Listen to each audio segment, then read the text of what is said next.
தற்போதைய அண்மை செய்தியை பார்த்துக் கொண்டிருக்கிறோம்.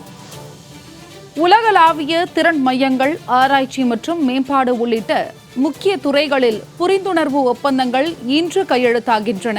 முதலமைச்சர் ஜோசப் விஜய் மற்றும் தொழில்துறை அமைச்சர் கீர்த்தனா முன்னிலையில் புரிந்துணர்வு ஒப்பந்தங்கள் கையெழுத்தாகின்றன. அண்மை செய்தியாக பார்த்து வருகிறோம். விவரங்களை வழங்குவதற்காக செய்தியாளர் தாரணி இணைப்பில் இருக்கிறார். தாரணி, வணக்கம். பல்வேறு புரிந்துணர்வு ஒப்பந்தங்கள் இன்று கையெழுத்தாகின்றன. இதனுடைய கூடுதல் விவரம் என்ன?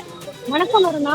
முதலமைச்சர் முன்னிலையில் இன்று உலகளாவிய திறன் மையம், ஆராய்ச்சி மற்றும் மேம்பாடு, மின்சார வாகனம், உயர்கல்வி, அதிநவீன உற்பத்தி ஆகிய துறைகளில் பல்வேறு புரிந்துணர்வு ஒப்பந்தங்கள் இன்னும் சற்று நேரத்தில் கையெழுத்தாக உள்ளன. தற்பொழுது சென்னை நந்தனத்தில் உள்ள தமிழ்நாட்டின் தொழில் வழிகாட்டி நிறுவனத்திற்கு முதலமைச்சர் வருகை தந்திருக்கிறார். இந்த தொழில் வளர்ச்சி நிறுவனத்தில் இன்னும் சற்று நேரத்தில் பல்வேறு துறை சார்ந்த ஒப்பந்தங்கள் கையெழுத்தாக இருக்கின்றன. குறிப்பாக பார்த்தோமானால் உலகளாவிய திறன் மையங்கள் சார்பில் பன்னாட்டு நிறுவனங்களின் ஆராய்ச்சி, தரவு பகுப்பாய்வு மற்றும் செயற்கை நுண்ணறிவு சார்ந்த உயர் மையங்களை தமிழ்நாட்டில் அமைத்தல் குறித்த ஒப்பந்தங்களும், தொழில்நுட்பத்துறையில் உயர்தர வேலைவாய்ப்புகளை உருவாக்குவது இந்த ஒப்பந்தத்தின் முதன்மை இலக்காக கருதப்படுகிறது. மேலும் மின்சார வாகனம் துறையில் தமிழ்நாட்டை இந்தியாவின் மின்சார வாகன தலைநகரமாக வலுப்படுத்துவது குறித்தும், பேட்டரி உற்பத்தி, சார்ஜிங் கட்டமைப்புகள் மற்றும் ஈவி உதிரிபாக உற்பத்தியை விரிவுபடுத்துதல் குறித்த ஒப்பந்தங்களும் கையெழுத்தாகலாம் என எதிர்பார்க்கப்படுகிறது.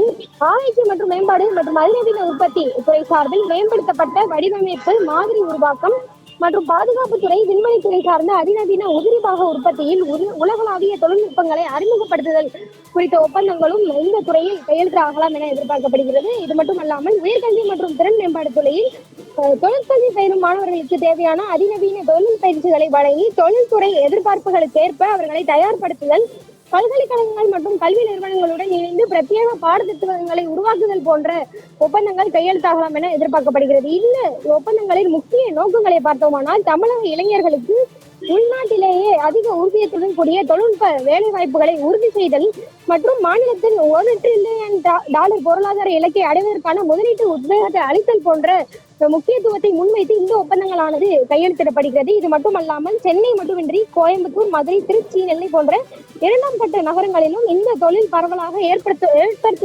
குறித்தான தகவலும் தற்பொழுது நடைபெறுகிறது. உங்களுடைய கூடுதல் தகவலுக்கு நன்றி தாரணி.